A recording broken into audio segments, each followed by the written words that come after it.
amigas, amigos y clientes de la comunidad de BTG Pactual en Chile. Les damos la bienvenida a nuestra revisión semanal de los mercados, tanto globales como locales. Y como es tradición, en estos días lunes partamos mirando los desempeños de las principales macroclases de activos. Que en la semana anterior vemos como nuevamente las acciones a nivel global muestran un rendimiento positivo. Semana que en el mercado americano fue algo más corta y con menos liquidez, considerando que el día jueves fue feriado por la celebración del Día de Acción de Gracias y en el caso del día viernes tenemos transacción parcial en términos de horario post celebración. Con esto vemos que las acciones a nivel mundial muestran una ganancia de casi un 1% en la semana. La renta fija global algo más moderado, 0,17. Los commodities retroceden. El precio de la energía, principalmente el petróleo, se ha visto afectado desde ya hace varias semanas, mientras que el dólar se deprecia tanto contra monedas desarrolladas como contra monedas emergentes. En el caso de la bolsa local, el IPSA muestra una ganancia marginal. Tenemos ya casi el cierre de los resultados de empresas, donde hemos visto, por ejemplo, que el retail ha sido uno de los grandes afectados en este trimestre y adicionalmente acciones que tuvieron un muy buen desempeño en sus números durante el año pasado han visto algo de vuelta a la normalidad. El caso de Sokimich con una caída importante en EBITDA. También la empresa Vapores a través de su participación en Hapag-Lloyd.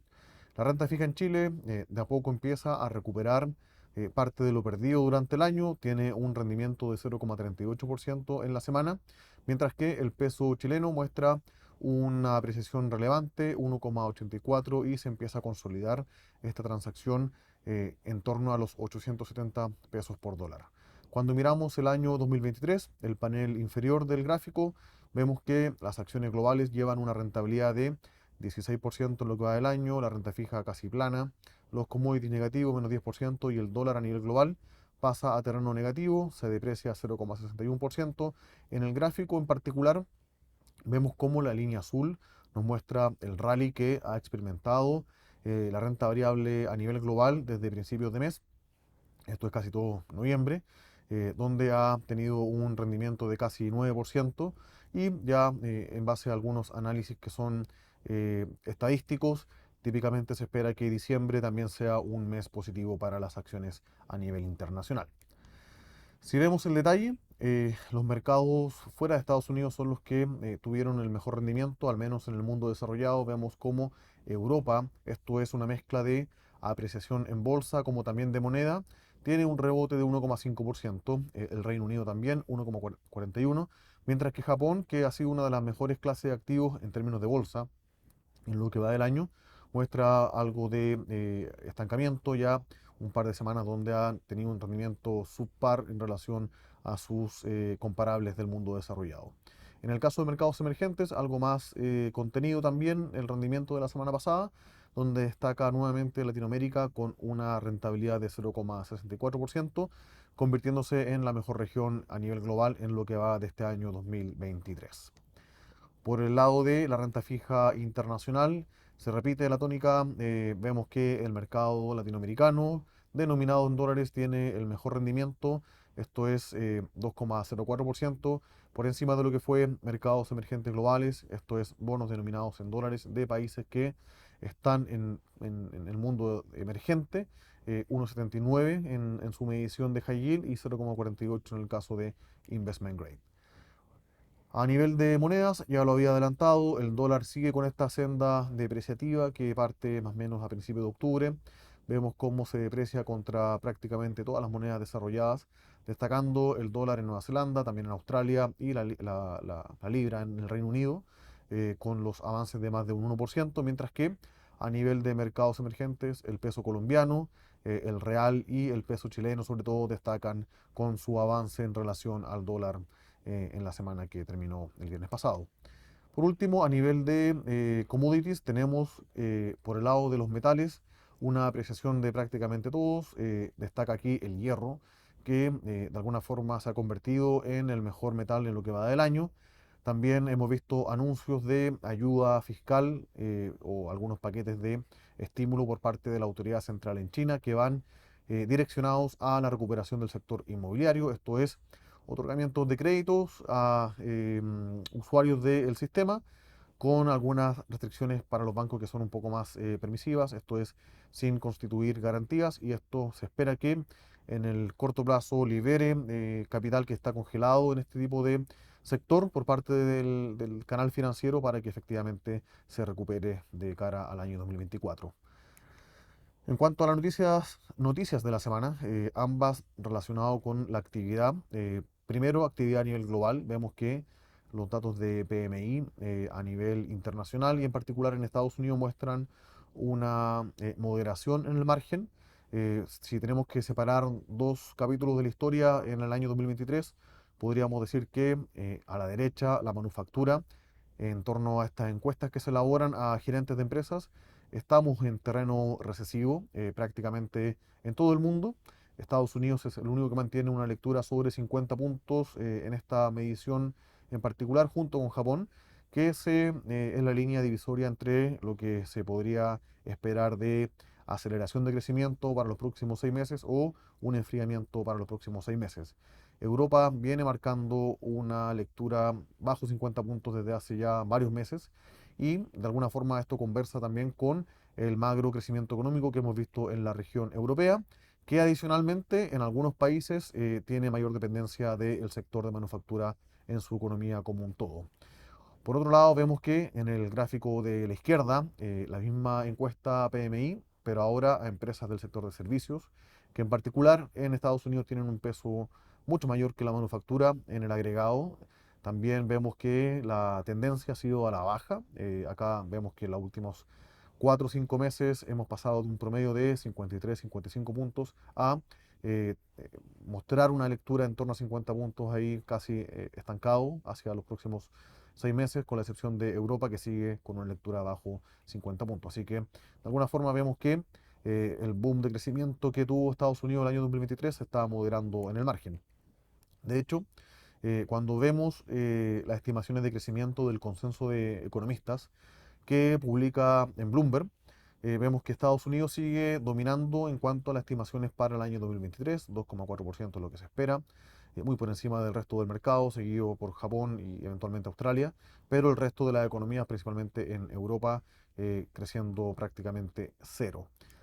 Y a la vez, el año 2024, si bien hay una moderación, recordemos Estados Unidos estaba sobre el 2% para este año, cuando vemos la línea azul está cerca del 1%, se ha ido revisando marginalmente al alza la estimación de crecimiento para esa economía para el próximo año, pero aún estaría creciendo bajo su potencial, mucho menos de lo que fue este año. Y si vemos, prácticamente todos los países están con un crecimiento que también responden a una velocidad que estaría bajo su potencial. Así que esto no sé si llamarlo soft landing, pero claramente es una moderación en el ritmo de crecimiento y que obviamente algo tiene que ver una política monetaria más restrictiva que tiene algún rezago en su impacto, pero efectivamente uno lo puede estar ya midiendo en los indicadores de actividad económica para el próximo año.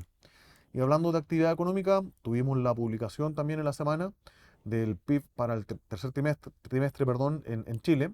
Vemos que en términos limpios, estadísticamente, esto es la 1, 2, 3, 4, la cuarta línea, dice en el gráfico o cuadro de la izquierda, el PIB desestacionalizado, muestra un crecimiento año contra año en términos reales de 0,3%. Cuando mirábamos el PIB completo, que sería la primera fila, llevábamos 3 trimestres de medición interanual con caídas. Esto finalmente muestra una salida de esta tendencia, donde si vemos la atribución, que es lo que eh, agrega cada partida a la medición final, el gráfico de barras de la derecha, la minería que estuvo restando varios trimestres, finalmente empieza a aportar, obviamente una base de comparación bastante débil, pero al fin y al cabo suma crecimiento. También tenemos ahí los servicios personales, electricidad, gas y agua, el sector agropecuario y finalmente los servicios de vivienda, financiero e inmobiliario hacen aporte a la actividad económica agregada. Por el otro lado, tenemos que el comercio, sabemos que tuvimos un boom de gasto privado, de consumo privado, mejor dicho, en los últimos años, explicado principalmente por las ayudas fiscales del IFE Y adicionalmente por los retiros de la AFP, vemos como el comercio sigue en esta tendencia de caída, 2,9% en términos reales, la contribución que hace en este trimestre, junto con servicios empresariales y transporte. Nuestro equipo de Macro Research hace una actualización del escenario base económico. Para el año 2023 espera un crecimiento de 0%, esto es en términos reales, mirando versus el año 2022. Y para el año 2024 un crecimiento potencial de 1,3% junto con 2,5% para el año 2025. Pueden mirar acá en la tabla el detalle separado por subpartida entre la demanda doméstica cayendo este año, recuperando el próximo, consumo privado, una situación similar. Lo que no se ve una recuperación relevante y es clave pensando ya de largo plazo la recuperación del empleo, sobre todo formal, es la formación de capital bruto, donde vemos una caída para 2023 de 2,4% y una caída adicional en términos reales para 2024 de 0,8%. Con esto, la tasa de desempleo se mantendría en un nivel elevado, 8,3% en promedio para este año, 8,6% en promedio para el próximo año. Y inflación que finalmente llegaría a fin del año 2024 a la meta del Banco Central, 2,9%, la inflación core, un 3%, junto con una política monetaria que terminaría el año 2024 en 5,25% y el año 2025 en 4,25%. No ve el equipo macro de BTG que tengamos una convergencia tan acelerada a un equilibrio fiscal. De hecho, el balance fiscal primario en términos de su tamaño en relación a la economía sería de menos 1,4% el próximo año y menos 1,1% el año subsiguiente. Y con esto la deuda pública bruta se elevaría de 38,8% este año a un 42,6% y un 44,4% el año 2024 y el año 2025. Años desafiantes de todos modos como se pueden apreciar en estos números. Para terminar, tenemos el calendario económico para la semana. Ya tuvimos hoy el dato de ventas de viviendas nuevas en Estados Unidos, que se ubica bajo lo que estaba esperando el mercado, pero mostrando algo de recuperación en relación al mes de septiembre.